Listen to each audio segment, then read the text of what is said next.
उम्र कैद की सजा काट रहे अलगाववादी नेता यासीन मलिक को क्या फांसी होगी? इस पर दिल्ली हाई कोर्ट में बहस चल रही है। एनआईए ने यासीन मलिक को फांसी की सजा देने की मांग की। इसे लेकर हाई कोर्ट ने यासीन मलिक को नोटिस जारी कर 9 अगस्त को पेश होने को कहा है।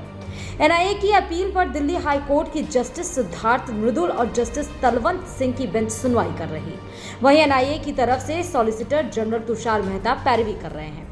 तुषार मेहता ने हाई कोर्ट में दलील दी कि यासीन मलिक आतंकी और अलगाववादी गतिविधि में शामिल रहा है और इसे रेयरेस्ट ऑफ द रेयर मानते हुए फांसी की सजा दी जानी चाहिए। मेहता ने कहा कि यासीन मलिक वायुसेना के 4 अधिकारियों की हत्या में शामिल रहा, यहां तक कि उसने तत्कालीन गृह मंत्री मुफ्ती मोहम्मद सईद की बेटी को भी अगवा कर लिया था, जिसके बदले में खूंखार आतंकियों को छोड़ना पड़ा था। इनमें से 4 आतंकी मुंबई हमले के मास्टरमाइंड थे। इस पर अदालत ने कहा कि यासीन मलिक को आईपीसी की धारा 121 यानी कि भारत सरकार के खिलाफ युद्ध छेड़ना के तहत दोषी ठहराया गया है, जिसमें मौत की सजा का प्रावधान है। इस कारण कोर्ट ने यासीन मलिक को नोटिस जारी किया।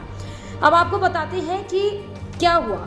दरअसल सुनवाई के दौरान एसजी मेहता ने कहा कि कोई भी आतंकवादी यहां आ सकता है, आतंकी गतिविधि कर सकता है, उसे दोषी ठहराया जाता है और कोर्ट कहती है कि उसने गुनाह कबूल कर लिया, इसलिए उसे उम्र कैद की सजा दे सकते हैं, फांसी की नहीं। उन्होंने कहा कि यहां तक कि उसामा बिन लादेन को भी यहाँ यानी कि भारतीय अदालत में अपना गुनाह कबूल करने की इजाजत होती।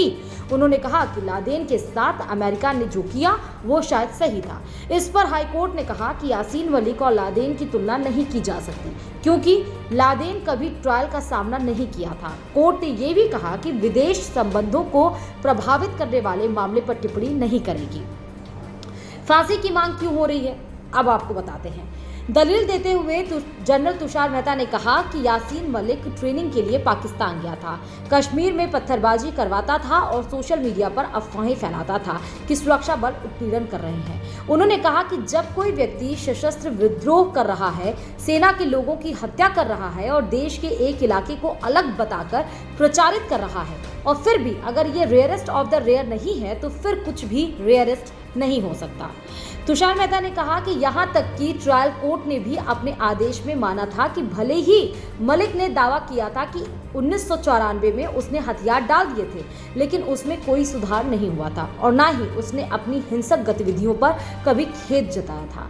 एनआईए ने अदालत में मलिक को फांसी की सजा की मांग करते हुए कहा कि अगर उसे सिर्फ इसलिए मौत की सजा नहीं दी जाती क्योंकि उसने अपना गुनाह कबूल कर लिया था, तो ये आतंकवादियों के पास मौत की सजा से बचने का एक तरीका बन जाएगा।